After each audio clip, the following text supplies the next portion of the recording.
Shalom, salam berkat dari kami untuk pendengar sekalian. Saat ini pendengar akan diberkati dengan program Hari Ini Harinya Tuhan bagian yang ke-8. Sebuah program rohani tentang doktrin Alkitab yang menolong kita untuk semakin tertanam dalam kebenaran firman dan bertumbuh dalam kemuliaan. Bersama hambanya, Pendeta Gilbert Lumoindong, STH. Banyak orang merasa doktrin Alkitab sebagai sesuatu yang membingungkan. Tetapi tahukah saudara bahwa doktrin Alkitab intinya adalah memahami Alkitab dengan benar, dengan pemahaman yang sistematis, sehingga kita terus dapat tertanam di dalam kebenaran firman, sehingga kita terus bertumbuh di dalam kemuliaan Allah. Buka hati saudara sekalian untuk menerima berkat-berkat firman-Nya hari ini. Hidup Kristen adalah hidup yang menekankan tentang kemurnian dan kekudusan. Mengapa hidup Kristen menekankan tentang kemurnian dan kekudusan? Karena pada dasarnya menjadi Kristen berarti kita dipersiapkan menjadi mempelai Kristus. Karena Kristus sendiri adalah mempelai laki-laki dan kita pengantinnya, mempelai wanita Kristus. Haleluya. Namun tanpa disadari banyak orang percaya terlibat dalam persundalan. Mungkin sudah berkata, aduh pendeta itu kok bahasa kasar sekali, persundalan, apa maksudnya ya kan? Saudaraku, kalau kita bicara tentang persundalan dalam Alkitab, saya melihat ada beberapa tingkatan tentang persundalan. Yang pertama yang disebut persundalan rohani.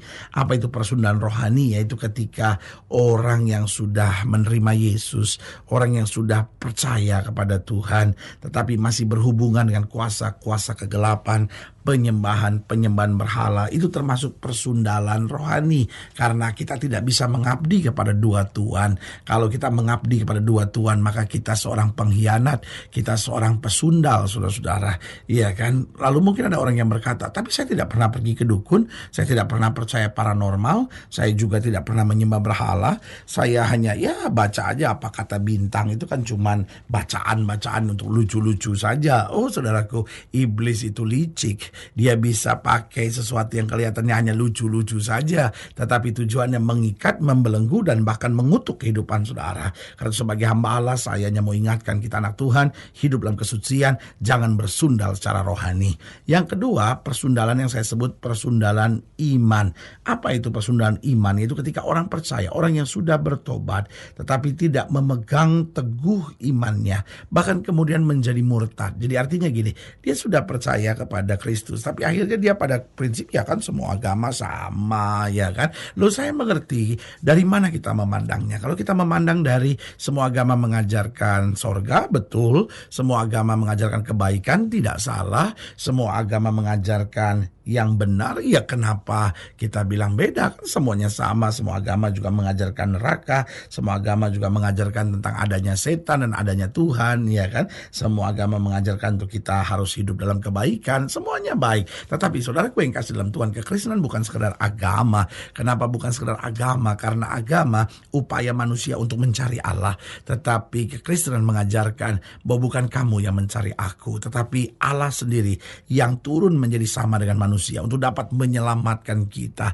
Karena kalau kita mencari Allah, kita tidak akan pernah menemukan Allah. Tapi kalau Allah mencari kita, kita diselamatkan. Nah, kalau kita sudah diselamatkan oleh Kristus, tapi masih dalam konsep kan semua agama sama, ya kan. Jadi saya pindah-pindah agama aja nggak apa-apa, ya kan. Atau enggak, udahlah saya tidak usah ke gereja lagi lah, yang penting saya buat baik aja gitu, ya kan. Nah, ini termasuk persundalan iman. Kenapa? Karena Kristus untuk dapat menyelamatkan kita, dia naik di atas kayu salib dan mati buat kita. Masakan untuk kasih setia Tuhan yang sebesar itu, kita tidak berani mempertahankan iman kita untuk tetap setia. Yang ketiga, saya pelajari ada persundalan yang saya sebut persundalan perbuatan, yaitu ketika orang sudah masuk gereja, orang sudah menyebut dirinya orang rohani, orang beragama, orang yang melayani Tuhan, tetapi kemudian berlaku munafik. Nah, ini yang disebut persundalan perbuatan, saudara, yaitu dia secara perbuatan dia tidak menunjukkan diri sebagai anak-anak Tuhan. Nah, yang keempat, persundalan apa?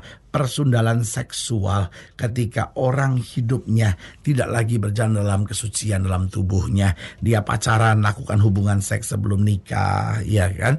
Lalu dia sudah menikah, masih melakukan hubungan seks dengan wanita lain atau dengan pria lain. Ini termasuk persundalan persundalan seksual. Nah, saudaraku yang kasih dalam Tuhan, Alkitab dengan tegas menyatakan orang-orang sundal tidak punya tempat di dalam kerajaan sorga, tetapi orang-orang yang benar akan senantiasa diselamatkan oleh Tuhan. Haleluya. Selamat datang dalam program kita hari ini, Harinya Tuhan, sebuah program rohani yang kembali mengingatkan kepada kita betapa pentingnya kita menjadikan firman Tuhan sebagai dasar keseharian hidup kita.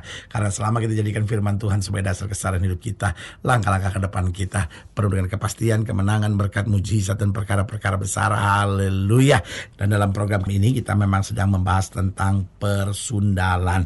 Persundalan di sini mencakup 4 hal yang sudah saya jelaskan, yaitu persundalan rohani, persundalan iman, persundalan perbuatan, dan persundalan seksual. Tuhan mau kita menjadi orang percaya hidup dalam kemurnian dan berjalan dalam kekudusan Allah senantiasa. Nah, saudaraku yang kasih dalam Tuhan, dalam pembahasan kita tentang persundalan, kita mau sama-sama lihat dari Yeskiel pasal 23. Yeskiel pasal 23 ayat yang pertama sampai ayat yang ke-12. Yeskiel pasal 23 ayat pertama sampai ke-12, demikian firman Tuhan. Di bawah judul perikop kakak beradik Ohola dan Oholiba. Demikianlah firman Tuhan. Datanglah firman Tuhan kepadaku, hai anak manusia, ada 2 orang perempuan, anak dari satu ibu. Mereka bersundal di Mesir. Mereka bersundal pada masa mudanya. Di sana susunya dijamah-jamah dan dada keperawanannya dipegang-pegang. Nama yang tertua ialah Ohola dan nama adiknya ialah Oholiba. Mereka aku punya. Dan mereka melahirkan anak-anak lelaki dan perempuan. Mengenai nama mereka, Ohola ialah Samaria dan Oholiba ialah Yerusalem. Dan Ohola berzina, sedang ia aku punya. Ia sangat berahi kepada kekasih-kekasihnya, kepada orang Asyur, pahlawan-pahlawan perang, berpakaian kain ungu tua, bupati-bupati dan penguasa-penguasa, semuanya pemuda yang ganteng, pasukan kuda. Ia melakukan persundalannya, dengar baik, ia melakukan persundalannya dengan mereka, semuanya orang Asyur pilihan. Ia menajiskan dirinya dengan semua orang, kepada siapa ia berahi dan dengan berhala-berhalanya. Ia tidak meninggalkan persundalan yang dilakukannya sejak dari Mesir, sebab pada masa mudanya orang sudah menidurinya, dan mereka memegang-megang dada keperawanannya dan mencurahkan persundalan mereka kepadanya. Oleh sebab itu aku menyerahkan dia ke dalam tangan kekasih-kekasihnya, dalam tangan orang Asyur, kepada siapa ia berahi. Mereka menyingkapkan auratnya, anak-anaknya lelaki dan perempuan ditangkap, dan ia sendiri dibunuh dengan pedang. Dengan demikian namanya dipercakapkan di antara kaum perempuan, sebab hukuman telah dijatuhkan atasnya. Walaupun hal itu dilihat oleh adiknya Oholiba, ia lebih berahi lagi, dan persundalannya melebihi lagi dari kakaknya. Ia berahi kepada orang Asyur, kepada bupati-bupati dan penguasa-penguasanya, kepada pahlawan-pahlawan yang pakaiannya sangat sempurna, kepada pasukan kuda, semuanya pemuda yang ganteng. Nah, saudaraku yang kekasih dalam Tuhan, dari sini kita bisa melihat bagaimana Tuhan sedang bicara kepada umatnya bahwa kamu telah bersundal begitu hebat. Tetapi dari ayat-ayat bacaan ini kita bisa melihat bagaimana tanpa kita sadari seringkali kita menjadi orang percaya yang hidup dalam persundalan. Bukan hanya persundalan rohani, persundalan tubuh, persundalan jiwa, dan juga persundalan perbuatan ini. Tetapi saudaraku yang kasih dalam Tuhan, Alkitab buku luar biasa. Dia mengajarkan kepada kita bahaya, tapi dia juga mengajarkan kepada kita bagaimana mencegahnya. Dari ayat bacaan ini saya bisa melihat bagaimana Tuhan mengajarkan umatnya untuk mencegah diri dari persundalan, baik persundalan rohani, persundalan iman, perbuatan, dan juga persundalan dalam seksual ini. Yang pertama, jaga pergaulan. Diingatkan, kamu tidak hati-hati dalam bergaul. Berarti Tuhan mau kita mencegah dengan apa? Dengan menjaga pergaulan kita. Alkitab sudah bilang pergaulan yang buruk menghancurkan kebiasaan yang baik. Lalu yang kedua yang Tuhan ingatkan, yaitu perhatikan apa yang kita baca, perhatikan apa yang kita tonton. Ini penting sekali.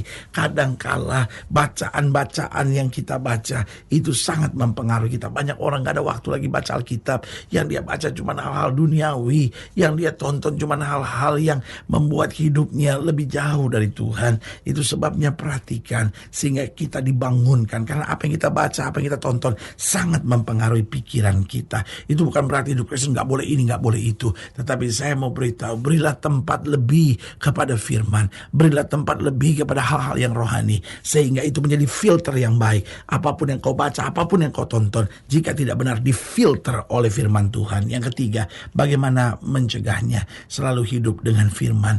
Karena saya percaya betul orang-orang yang hidup dengan firman akan berjalan senantiasa dalam kekuatan dan anugerah kasih Tuhan. Dan yang keempat, saya pelajari bagaimana mencegahnya. Jaga perkataan kita.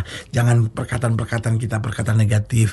Jaga perkataan kita supaya perkataan-perkataan kita jangan perkataan-perkataan yang mengutuk diri kita sendiri, tetapi perkataan yang membangun, yang menguatkan. Nah, pertanyaannya, mengapa kok persundalan bisa terjadi? Yang pertama saya pelajari, seorang bisa melakukan persundalan baik secara rohani maupun secara iman, secara perbuatan dan secara seksual. Yang pertama, karena tidak takut akan Tuhan. Orang kalau takut akan Tuhan, dia takut berbuat dosa. Yang kedua, karena tidak mengerti kehendak Allah dalam firman. Yang dia pikir cuma hal-hal yang menyenangkan buat dagingnya, dan ini menipu. Tapi kalau orang mengerti kehendak Tuhan dalam firman, maka meskipun berat, dia tahu ini menyenangkan hati Tuhan dan dia menjalankannya. Yang ketiga, mengapa persundalan dapat terjadi? Karena tertipu oleh iblis. Iblis itu licik. Iblis berkata nggak apa-apa, ya kan? Makanya ketika iblis datang kepada Hawa, maka iblis berkata, justru kalau kamu makan buah itu, kamu akan jadi seperti Allah. Nah, tipuan-tipuan seperti ini yang membuat kita, oh ya, jangan-jangan benar, jangan-jangan benar. Dan di situ kita jatuh. Dan yang keempat, mengapa persundalan dapat terjadi? Karena kita tidak punya prinsip. Saya percaya betul hidup Kristen adalah hidup yang tegas. Alkitab bilang kalau mata kanan kamu menyesatkan, cungkillah. Artinya apa? Kita harus belajar punya prinsip. Kalau kita tahu ini benar, lakukan. Kalau kita tahu ini salah, apapun tawarannya, kita harus berani berkata tidak, sehingga kita jalan dalam terang Tuhan. Haleluya. Saudaraku yang kekasih dalam Tuhan, jika saudara yang dilayani lebih jauh, hubungi kami melalui telepon, hubungi kami melalui surat, kunjungi website kami, karena kami ada untuk membawa Bapak Ibu Saudara senantiasa lebih dekat pada Tuhan dan mengalami kasih kuasa mujizat yang luar biasa. Haleluya. Secara khusus melalui program ini juga saya mau berdoa buat setiap saudara yang sakit, setiap saudara yang berbeban berat, karena saya percaya bahwa bagi Allah tidak ada perkara yang mustahil. Nah, saudara yang didoakan secara khusus, boleh taruh tangan kanan saudara di dada dan kita akan berdoa. Mari kita berdoa. Bapa, dalam nama Yesus, hamba doa buat yang sakit, hamba doa buat yang berbeban berat, hamba doa untuk setiap mereka sedang menghadapi masa-masa yang sukar, karena hamba percaya bahwa bagi Allah tidak ada perkara yang mustahil. Bapa, hamba doa di dalam nama Yesus, Tuhan jamah, yang sakit Tuhan sembuhkan, yang lemah Tuhan kuatkan, yang susah Tuhan hiburkan, yang jatuh Tuhan angkat, bahkan yang taruh tangan kanan di dada, karena menyadari bahwa hidup kami dalam persundalan, baik persundalan rohani, persundalan iman, persundalan perbuatan maupun persundalan seksual. Hamba berdoa di dalam nama Yesus, Tuhan lepaskan, sehingga hidup kami boleh selalu dalam kemurnian, dalam kekudusan dalam Tuhan. Di dalam nama Yesus kami berdoa. Haleluya. Amin. Saudara yang kasih dalam Tuhan, kita sudah berdoa. Ingat, Allah tidak pernah lalai menepati janjinya. Inilah saatnya buat kita untuk bangkit, bersemangat, bersuka cita dalam menghadapi segala perkara. Karena kita tahu Yesus hidup, Yesus berkuasa, dan selalu menyediakan yang terbaik buat anak-anaknya. Doa saya menyertai saudara. Sampai berjumpa pada program berikut, dan jangan lupa jadikan hari ini harinya Tuhan. Haleluya. Tuhan.